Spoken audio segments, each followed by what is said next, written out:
আসসালামু আলাইকুম প্রিয় দর্শক, আপনারা সবাই কেমন আছেন? আশা করি ভালো আছেন। আলহামদুলিল্লাহ আমিও ভালো আছি।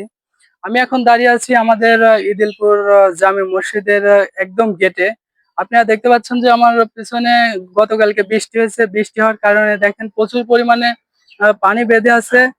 শুধু এই পানি আপনারা এইখানে দেখতে পাচ্ছেন না, ইদিলপুর বাজার থেকে শুরু করে আহ, একদম বরফ পরিমাণে পানি বেঁধে থাকে আর কি। তো রাস্তার যে পরিস্থিতি, রাস্তা একদম নিচু।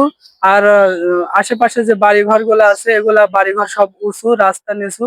পানিগুলা, বৃষ্টির পানিগুলা সম্পূর্ণই রাস্তায় বেঁধে থাকে আমাদের ইদিলপুর বাজার থেকে একদম বটগাছ পর্যন্ত।